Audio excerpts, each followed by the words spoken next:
우리가 이 10월 들어가가지고 가을이 막 그렇게 시작되는 그때 기도를 시작해서 지금 거의 이제 겨울로 이렇게 접어들었습니다. 아침이면 굉장히 또 쌀쌀하고 그렇습니다. 그러면서 이제 1년이 이제 거의 다 지나가고 있습니다. 얼마 남지 않았습니다. 여러분 지난 1년 어떻게 살아왔는지 모르겠습니다. 여러분이 내 인생의 대조표를 만들었을 때 이것은 참 이렇게 좋은 일이고 유익한 일이고 남는 일이고 또 어느 쪽에는 이것은 참 안 된 일이고 이것은 안 일어나면 좋았던 일이고 막 이렇게 여러분이 그렇게 1년의 그 대조표를 만들 수 있을 겁니다. 그러나 분명한 것은 어떤 일일지라도 하나님이 모든 것을 합력해서 저와 여러분에게 유익이 되고 또 하나님에게 선이 되는 그런 역사를 일으키실 줄 믿습니다. 그래서 우리가 안심할 수 있습니다. 그래서 믿음의 사람들의 미래는 여러분 어둡지 않아요. 절대로 어둡지 않습니다. 세상에 있는 사람들은 막 이렇게 이런저런 일이 있어서 어두워요. 굉장히 전망이 밝지 않습니다. 국가의 전망도 별로 밝지 않습니다. 그러나 어떤 상황 속에 있는 주의 백성일지라도 믿음의 사람들의 전망은 밝습니다. 할렐루야. 하나님이 이 모든 것을 전부 합력해서 선을 이룰 줄 믿기 때문에 저와 여러분 그리스도 안에서 기뻐하시게 되기를 주의 이름으로 축원합니다. 저는 그 말씀을 믿습니다. 모든 것을 합력해서 선을 이루신다는 하나님의 그 말씀을 저는 확실히 믿습니다. 그래서 인생의 모든 매듭을 다 풀어내실 것이고 하나님이 영광 받으실 것이라는 것을 확실히 믿습니다. 우리 교회가 또 그렇게 하나님이 모든 것을 합력해서 선을 이루어 나가실 그런 놀라운 계획을 하나님이 가지고 계시는 줄 믿습니다. 그래서 우리가 기뻐해야 됩니다. 여러분 오늘 이 편지를 쓰고 있는 이 사도 바울은 사실 이 빌립보서가 굉장히 기쁨의 책입니다. 항상 기뻐하라, 기쁨의 책입니다. 평강의 책입니다. 읽을 때마다 소망이 생기는 책입니다. 그런데 바울의 상황은 어떻습니까? 로마 감옥에 갇혀 있습니다. 무슨 도둑질을 해서 갇혀 있는 것도 아니에요. 무슨 이렇게 강도짓을 해서 갇혀 있는 것이 아니에요. 파렴치한 그런 죄를 지어가지고 갇혀 있는 것이 아니에요. 하나님의 복음을 전가하다가 이 잡혀가지고 예루살렘에서부터 이렇게 이송이 돼가지고 로마까지 오게 된 겁니다. 그리고 바울은 원래는 여러분이 로마 사람들도 뭐 이렇게 유대인들이 고발을 해서 이렇게 왔는데 보니까 아무것도 아니에요. 이게 죄를 범한 게 아니에요. 그래서 어떻게 합니까? 그냥 집안에 가택연금을 시켜놓습니다. 우리처럼 이렇게 어디 갔다 오면 격리를 시켜놓지 않습니까? 집에 격리를 시켜놓는 것처럼 가택연금을 시켜놓은 겁니다. 그동안 사람도 만나고 이렇게 그렇게 하게 했어요. 왜냐하면 로마 사람들이 생각할 때도 바울이 무슨 죄인이 아니라는 것을 알았습니다. 그래서 이제 상황이 이제 곧 있으면 이제 풀려나는 겁니다. 가택연금 되었다는 것은 뭡니까? 이제 풀려난다는 겁니다. 근데 상황이 급변하게 된 거예요. 이 정치적인 상황이 급변하게 된 겁니다. 황제가 여러분 이게 정치를 잘못해가지고 이게 자리가 위태위태하게 된 겁니다. 자리가 위태위태. 그래서 이 황제가 이 돌파구를 찾아야 되는데 어디서 돌파구를 찾을 것인가? 그래가지고 역사에 보면 불을 지릅니다. 불을 질러가지고 저 불은 저 예수쟁이들이 지었다. 저 피를 먹고 살을 뜯어먹는 저놈들이 지었다. 저놈들이 불을 질렀다. 이렇게 이제 유언비어를 막 퍼뜨려가지고 로마 시민의 관심을 여러분이 그리스도인들에게 그렇게 막 이렇게 옮겨지게 된 겁니다. 그러니까 바울이 이 상황이 좋지 않은 거예요. 그래 가택연금에 있다가 지금 감옥으로 들어간 감옥으로. 근데 그 감옥에 갇혔다는 것은 이게 풀려날 가능성이 없다는 겁니다. 감옥에서 죽을 수 있다는 거예요. 실제로 감옥에서 죽습니다. 이 처형이 당해 죽습니다. 그러니까 여러분이 로마 감옥은 여러분 이게 상당히 이게 칙칙하고 여러분 이게 막 빛이 잘 안 들어오고 로마 감옥은 그런 곳입니다. 그리고 영치금이 들어오지 않으면 굶습니다, 여러분. 우리처럼 이 성당에 있는 여러분 감옥 같은 경우에는 새끼밥을 딱딱 줍니다. 그리고 한 달에 한 번은 목사님들이 가가지고 여러분 떡도 주고 있잖아요. 음료수도 주고 세상 이야기도 막 들려주고 재밌게 해주는 거예요. 로마 감옥은 그런 것이 없습니다. 이런 곳에 바울이 갇혀 있는 거예요. 그리고 지금 빌립보 교인들에게 편지를 쓰는데 나 너무 억울하다 지금. 복음 전하다가 어떤 사람은 막 가정도 가지고 어떤 사람은 존경도 받고 어떤 사람은 이렇게 먹기도 잘 먹고 이렇게 다니는데 나는 뭐냐 도대체. 복음 전하다가 갇혀가지고 나 죽게 됐다. 여러분 그런 글이 하나도 없어요. 빌립보서에 하나도 없어요. 기뻐하라. 그리스도 안에 있는 그 평강 속에 너희들 살아라. 하나님 앞에 기도해라. 이런 소망을 주고 용기를 주는 말씀이 기록이 된 겁니다. 여러분 오늘 읽은 이 말씀도 그렇습니다. 너희들 하나님 앞에 그냥 구할 것을 속사포처럼 막 이야기하고 끝내지 말고 꼭 기도할 때는 하나님 앞에 감사함으로 하나님 앞에 아뢰라. 이렇게 이야기를 했습니다.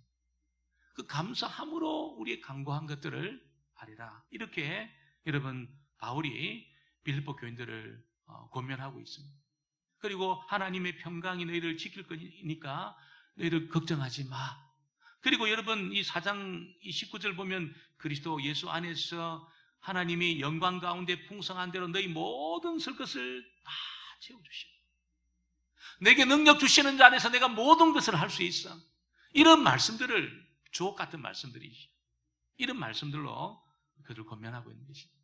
바울이 어떻게 여러분 이 내면에서 이런 용기와 힘이 생겨서 빌립보 교인들을 권면할 수 있을까요?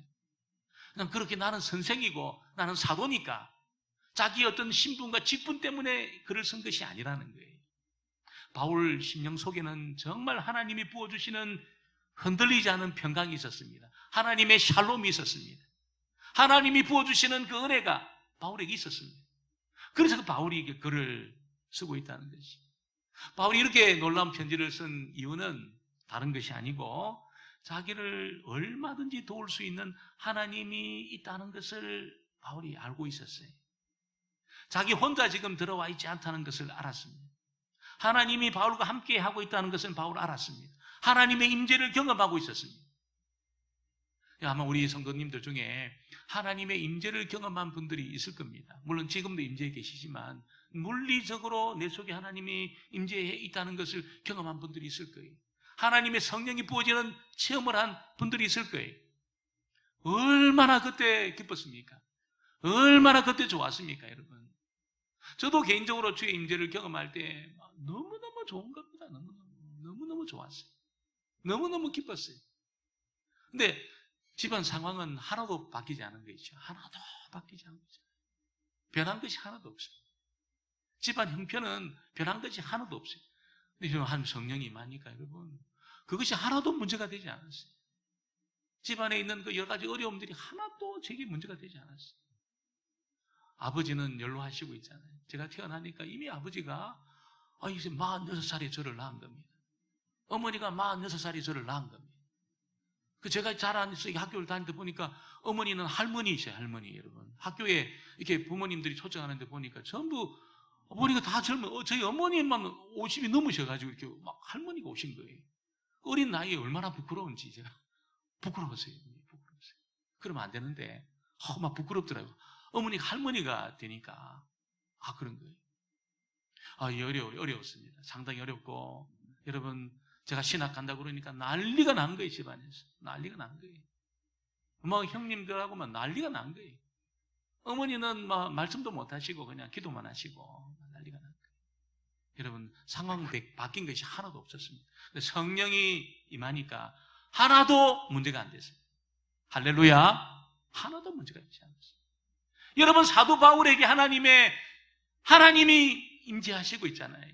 하나님의 성령을 그 감옥에서 부어주니까 하나도 문제가 안 된 겁니다. 하나도. 여러분, 다윗에게 하나님의 성령이 임하니까 여러분, 사울이 죽이려고 여러분 2,000명을 풀고 있잖아요. 누가 나를 죽이려고 해보세요, 여러분. 언제 죽일지 모르는 그런 위험한 상황이 있다. 너무 나를 미워해가 나를 죽이려고 한다. 우리는 그런 사람이 아무도 없기 때문에 잘 피부에 와닿지 않지만 다윗은 죽이려고 달려드는 사람이 2,000명도 넘었습니다. 왕도 죽이려고 달려들었습니다. 그는 발을 뻗고 잤습니다. 발을 뻗고. 어떻게? 하나님의 성령이 임하니까, 하나님이 다윗과 함께 계시니까 하나도 그것이 문제가 되지 않았다는 겁니다. 여러분, 바울에게 하나님의 성령이 임하니까 염려가 안 된 거예요. 어떤 것도 염려가 안 된 겁니다. 그가 풀려나지 않은 것도 염려가 안 된 겁니다. 감옥에서 죽을 수도 있다는 것도 염려가 안 된 거예요. 하나님이 임재에 계시니까. 임재의 은혜는 그런 겁니다, 여러분. 하나님이 나와 함께 있다는 것을 확신하면 어떤 것도 문제가 안 돼요. 어떤 것도.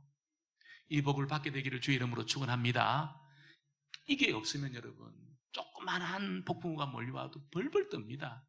감당 못해요, 여러분. 무슨 여기저기 내가 아프다. 감당 못해요, 여러분. 감당 못해요.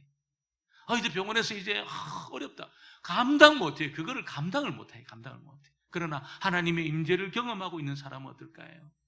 아무런 문제가 되지 않습니다. 이 복을, 이 바울이 받았던 이 복을 받게 되기를 주의 이름으로 축원합니다. 그러니까 아무것도 문제가 안 되는 거예요. 모든 것에서 감사할 수 있는 그런 사람이 되었다는 것입니다. 민수기 13장에 보면 이스라엘 백성들이 이 정탐하고 돌아온 12명의 이야기를 듣습니다. 너무너무 그 땅이 젖과 꿀이 흐르는 땅이라는 거예요. 여러분, 농사도 잘 되고 목축도 잘 되는 포도를 들고 왔는데 여러분, 한 사람이 한 송이를 못 드는 겁니다. 제가 진짜 그 포도를 봤어요. 사진으로 보니까 얼마나 큰지 포도가 한 송이가 한 사람이 못 들어요. 두 사람이 메고 온 겁니다. 이런 게 난다, 이 땅에는. 너무 좋아한 거예요. 너무 좋아하는데 여러분, 대부분의 그 정탐꾼들이 뭐라고 이야기합니까? 저 땅은 우리를 삼키는 땅이다 했어요. 삼키는 땅이다. 악평을 했습니다. 왜 그랬습니까? 이렇게 비옥하고 어마어마한 여러분 이 곡식들이 나고 양들도 잘 되고 농사도 잘 되는 이 땅 가만두겠냐는 거예요. 주변 나라가 가만두겠냐는 거예요. 거기 들어가 살면 주변 나라가 가만두겠냐는 거예요. 다 우리 처자를 잡아가고 우리 재산을 빼앗아가고 우리를 죽일 거라고, 우리를 삼키는 땅이다, 이렇게 말했어요. 대부분의 사람. 이스라엘 백성들이 난리가 난 겁니다, 여러분. 가슴을 치고 옷을 찢고 있잖아요. 애굽에 무덤이 없어서 우리를 여기 인도했냐고. 지금 광야에 묻을 곳이 없어서 여기까지 우리를 이끌어 갈 거냐고. 도대체 원망했습니다. 불평했습니다. 왜 그랬습니까, 여러분? 여러분, 그 10명과 이스라엘 백성 대부분의 사람들은 하나님이 그들과 함께 하고 있다는 것을 안 믿었어요. 안 믿었어요. 머리로만 알고 있었습니다. 임재를 그걸 믿지를 않았어요. 자기들이 문제를 풀어야 된다고 생각하니까 이게 답답한 거예요. 두려운 거지. 두려운 겁니다. 여러분, 하나님의 임재를 경험했던 여호수아 갈렙은 밥이다, 밥. 저들은 우리 밥이다 했습니다. 밥이 뭡니까, 여러분? 밥이 라이스 아닙니까? 오므라이스, 카레라이스. 그걸 먹으면 되잖아요. 먹으면 하나님이 밥상을 차려주셨다, 이거. 먹으면 된다. 가자. 안 간다는 거예요. 왜? 자기들만 간다고 생각해요. 여호수아 갈렙은 하나님이 가니까 하나님이 함께하면 저들은 우리 밥이다. 먹으면 된다. 여러분, 안 믿는 거예요. 안 믿는 거예요. 우리가 하나님의 임재를 경험하지 못하면 머리로 안 됩니다. 머리로. 내가 머리로 알고 있는 것으로는 삶의 폭풍우를 감당하지 못해요. 절대로 감당하지 못해요. 여러분, 어떤 일 앞에서도 모든 일에 불평합니다. 모든 일에 불평하고 모든 일에 원망하고 그러다가 불행해진다는 거예요. 하나님의 임재를 경험하고 하나님이 함께 있다는 것을 아는 사람은 어떨까요? 어떤 일도 감사합니다. 어떤 일도. 할렐루야. 모든 일에 감사합니다. 모든 일에. 왜? 합력해서 선을 이루실 하나님, 전능하신 하나님이 있기 때문에 아무것도 염려하지 않습니다. 아무것도 염려하지 않습니다. 여러분, 저와 여러분이 이것을 머리로만 아는 것이 아니라 실제로 하나님의 임재를 경험함으로 아무것도 염려하지 않는 하나님의 사람들 되어지기를 주의 이름으로 축원합니다. 바울은 이렇게 여러분 빌립보 교인들을 격려하고 감사할 것을 도전하고 그렇게 한 것은 다른 것이 아니고 염려로는 어떤 문제도 풀 수 없다는 것을 알았어요. 염려해서는 어떤 문제도 풀리지 않는다는 것을 알았습니다. 만일 염려해서 문제가 풀린다면 아마 한국 사람들이 문제를 제일 잘 풀 겁니다. 제일 많이 염려하자니까. 염려 너무너무 잘하거든요, 우리는. 조금만 있어도 염려하니까. 염려와 관련해서는 한국 사람을 이길 사람이 아마 없을 겁니다. 여러분, 그런데 염려는 문제를 풀 수 없어요. 염려는 문제가 풀리지 않습니다. 상황을 더 악화시킵니다. 그래서 여러분, 이걸 바울도 너무너무 잘 알았어요. 그래서 아무것도 염려하지 말라는 거. 염려는 도움이 안 되고 아무런 이게 풀 수 없으니까 오히려 하나님을 믿어라. 모든 것을 합력해서 선을 이루실 하나님을 믿어야지 아무 것이나 염려해서는 안 된다는 거예요. 예수님도 똑같은 말씀했습니다. 마태복음 6장에서 염려하지 마라. 공중나는 새를 봐라 염려하는지, 들에 핀 백합화를 봐라 염려하는지, 염려하지 말라는 거예요. 왜? 염려해서는 문제가 풀리지 않기 때문에 염려하지 말라는 것입니다. 그리고 모든 염려는 대부분 우리 통제 밖에 있습니다. 통제 밖에. 내가 컨트롤할 수 없어요. 다 밖에 있는 것들입니다. 이거는 내 손을 떠나 있는 문제들입니다. 대부분의 염려거리가 그래요. 그래서 여러분, 염려한다고 풀리는 것이 아니라는 것입니다. 무엇보다도 여러분, 믿음의 사람들이 겪고 있는 그 어려움, 고난은 우리가 그리스도 안에 있기만 하면 그것은 우리에게 유익을 주고, 여러분, 그것은 우리를 진복케 하는 것이라는 것을 우리에게 알려주고 있습니다. 그리스도 안에 있을 때 고난이 나쁜 것이 아니라는 거예요. 나쁜 것이. 우리는 여러분, 안 좋은 것이라는 목록석에 올리지만 그렇지 않습니다. 하나님은 그렇게 만들지 않습니다. 그리스도 안에 있을 때 고난이 나쁜 것이 아니라는 거예요. 나쁜 것이 아닙니다.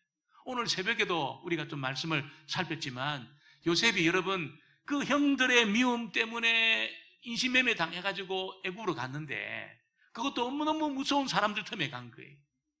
그리고 여러분 그가 종살이 하면서 열심히 했는데 모함을 해가지고 이제는 더 나쁜 지옥으로 떨어진 겁니다. 감옥까지 간 겁니다. 감옥에 여러분 그냥 잠깐 갇힐 줄 알았는데 2년 동안 거기서 썩었어요. 2년 동안 썩었어요. 나중에 보니까 여러분 그게 애굽의 총리가 되는 지름길이었습니다. 지름길. 가장 빠른 길이었습니다.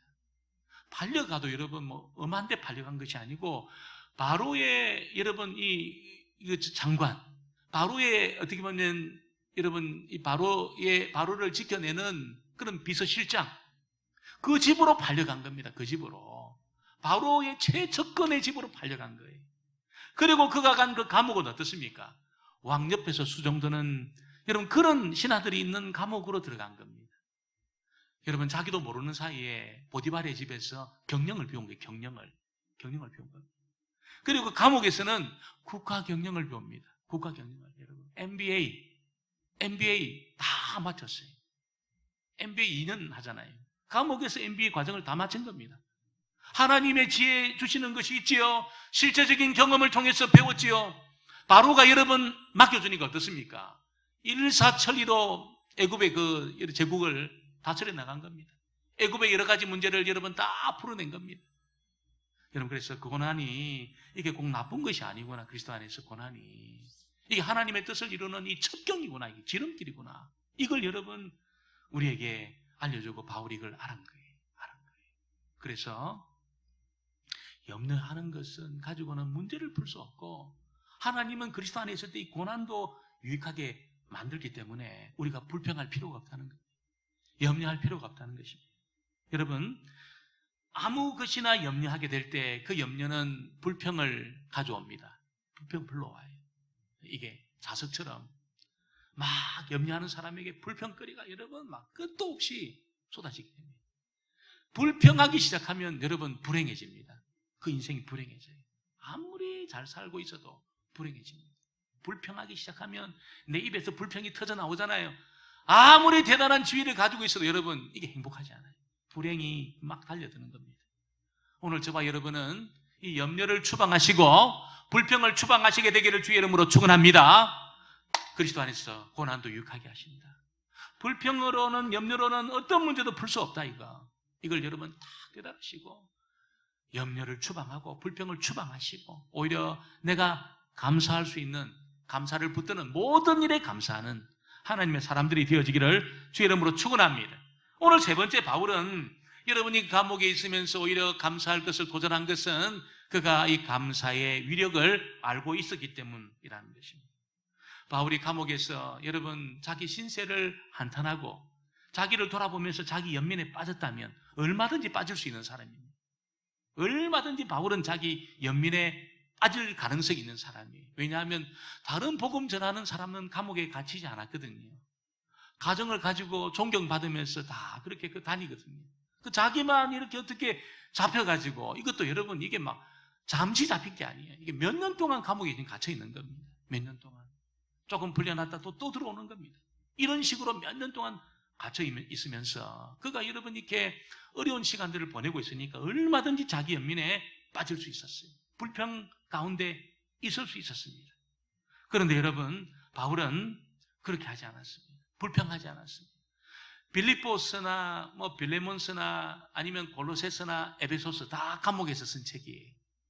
거기에 바울의 불평 한마디도 없습니다. 한마디도. 정말 이렇게 한마디를 찾으려고 들어가도 찾을 수 없어요. 불평하지 않아요. 불평하지 않고 원망하지 않았다는 겁니다. 왜냐하면 바울은 이 불평과 원망은 불행해지는 첩경이라는 것을, 불행의 문을 여는 것이라는 것을 알았기 때문에 그런 겁니다. 여러분, 우리가 불평하고 원망하기 시작하면 불행의 문을 활짝 냅니다. 활짝 들어오라. 활짝 열어요. 대문을 열어요. 여러분, 감사는 어떻습니까?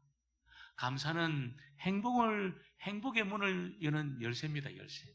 그래서 유대인들은 이 속담에 뭐가 있냐면, 여러분, 배우는 사람은 가장 지혜로운 사람이라는 거예요. 배우는 사람.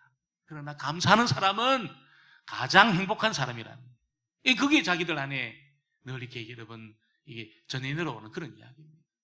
배우는 사람은 가장 지혜로운 사람이지만 감사하는 사람은 가장 행복한 사람이라는 거예요. 행복의 문을 연다는 겁니다. 행복이라는 문은 열쇠가 하나밖에 없습니다. 열쇠가 하나밖에 없어요. 행복의 문을 여는 열쇠는 뭡니까? 한번 따라해 보겠습니다. 감사합니다. Thank you만이, Thank you 하나님 감사합니다. 이 감사만이 행복의 문을 연다는 겁니다. 행복의 문을 여는 겁니다. 여러분, 그런데 우리가 이 감사한다는 것은 세상도 감사하지요. 이 새벽에도 말을 나눈 Thank you 테라피.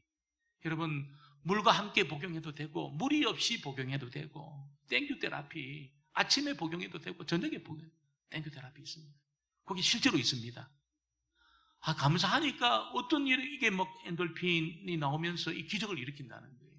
실제로 여러분, 일본의 어떤 환자는 이 병에 걸려가지고 의사도 이건 불치다 판정을 내렸습니다. 해줄 게 아무것도 없는 거예요. 그래서 의사가 처방을, 이 까만 콩을 이 자루에 담아가지고 감사할 일이 있으면 이렇게 옮겨라. 이렇게 다 옮겨지면 또 이렇게 해라. 이런 식으로 이 처방을 내린 겁니다. 근데 이번이 감사할 게 뭐 있습니까? 죽게 되는데. 하나도 감사할 게 없는 거예요. 그 처음에 하루 지나도 몇 개 안 옮겨지는 거예요. 근데 그 의사 말 듣고 이게 마지막이라고 생각하고 처방대로 무조건 감사하기 시작한 거예요. 나중에 되니까 여러분, 이 자루에 있는 것이 다 일로 옮겨진 겁니다. 또 여러분, 여기에 있는 걸 다시 옮기고, 이러다 몇 번 하다 보니까 여러분, 이게 엔돌핀이 나오기 시작하는 거예요. 엔돌핀이 여러분, 자기 속에 여러분, 암을 이기는 면역 체계가 만들어지면서 실제로 그 병이 나았다는 그런 보고도 있습니다. 이게 땡큐 테라피입니다. 땡큐 테라피. 그러나 우리의 감사는 어떤 감사일까요? 절대 감사입니다. 절대 감사. 정말 모든 것을 감사하는 겁니다. 왜?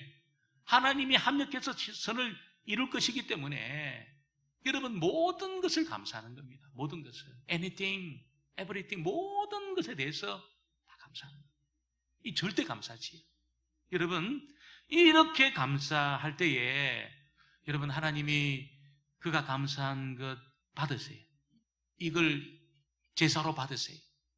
그리고 하나님은 행복의 문을 활짝 열어나가십니다. 하나님은 지각에 뛰어나셔서 그 평강을 부어주시는데 감사하는 자들을 다 찾아내가지고 그 평강을 하나님이 부어주시는 분이라고 우리에게 바울이 알려주고 있습니다. 여러분, 우리가 불평하기 시작하면 여러분, 이 불행이라는 것이 막 달려들 겁니다. 그러나 하나님 앞에 어떤 것에 대해서도 감사하기 시작할 때 합력해서 선을 이루시는 하나님의 평강이 우리의 마음을 지키십니다. 그래서 골로새서 3장 17절에도 무엇을 하든지 말에나 일에나 주 예수 이름으로 하고 그를 힘입어 아버지께 감사하라. 무엇을 하든지 어떤 말이나 일에나 아버지께 감사하라. 이렇게 도전하고 있는 겁니다. 여러분이 감사는 데살로니가에서도 뭐라고 이야기합니까? 하나님의 뜻이라는 겁니다. 하나님의 뜻. 우리가 하나님의 뜻을 어떻게 알 수 있을까요? 막 기도하며 알 수 있을까요, 여러분? 금식하고 기도하고 주여 그 뜻을 보여달라고. 그렇게 할 필요 없습니다. 확실한 주의 뜻을 찾았어. 확실한 주의 뜻 앞에 순종하다 보면 나머지 여러분 세밀하고 구체적인 주의 뜻이 다 드러나게 되어 있습니다. 확실한 주의 뜻이 뭡니까? 우리가 어떤 일에도 감사하는 거예요. 감사하는 거예요. 어떤 일에도 범사에 감사할 때 하나님의 뜻을 이루는 자가 되어서 하나님은 그 사람에게 내 마음하고 딱 맞는 사람이라고 주님이 말씀하시면서 다 맡겨주시는 겁니다. 다윗이 하나님하고 마음이 딱 맞으니까 하나님이 여러분 내 양을 맡기겠다고, 이 나라의 이 모든 것을 맡기겠다고 전부 다 맡기지 않습니까? 저와 여러분이 감사하기 시작하면 이 감사의 위력이 뭡니까? 하나님하고 딱 맞습니다. 그리고 하나님이 저와 여러분에게 하나님의 모든 것을 맡겨주시는 그런 역사를 이루신다는 겁니다. 머리로만 그렇게 알고만 있지 마시고 여러분 입술을 통해서 감사가 터져 나오셔서 하나님의 뜻을 이룸으로 하나님하고 마음이 딱 맞는 자가 되어서 하나님이 하나님의 모든 것을 맡겨주시는 이 복을 받게 되기를 주의 이름으로 축원합니다.